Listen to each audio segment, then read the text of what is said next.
Mr. Campbell's serial killer class doesn't just engage students in a unique way. The class advances cold cases, even solves murders. That is an extraordinary claim in an extraordinary classroom. So what I'm going to do is create like a little lesson plan. We first met Alex Campbell's serial killer students 8 years ago.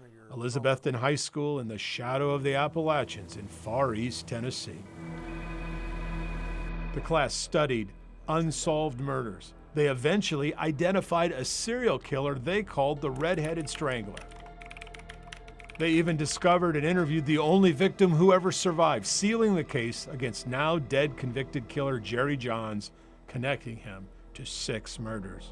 Look at it for a high school sociology class solving cold cases. If they come in excited every day, they're going to do better. So a project that can let students get excited about their learning, they are going to do better. Number 2, you don't just have like surface learning. The kids go really deep and they don't just memorize a name or something, they understand why it's happening.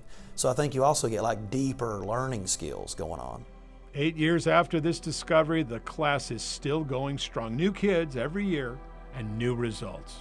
Our research was conducted using thousands of documents spanning the last 60 years.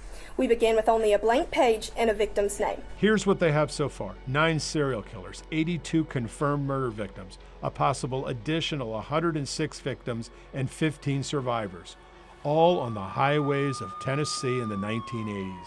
How in the world did this go unsolved? The trucking industry at the time was unregulated. Long-haul truck drivers were able to move freely across state lines with minimal documentation or oversight. This mobility made it more difficult for law enforcement to identify patterns or track suspects operating across jurisdictions. It's all in a new book published by the class titled Driven by Rage, Fueled by Diesel: The Forgotten Victims of the Tennessee Highway Hunters. A lot of people didn't even know anything about these cases. It's what the kids would call legit.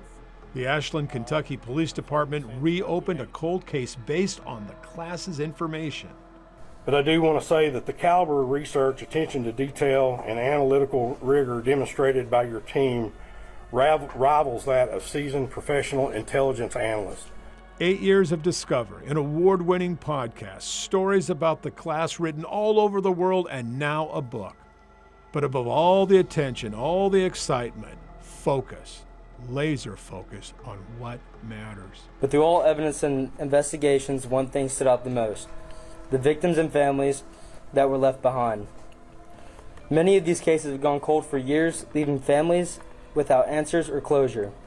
As we studied these cases, we realized the pain is still very real for the families who continue to wait for answers and justice.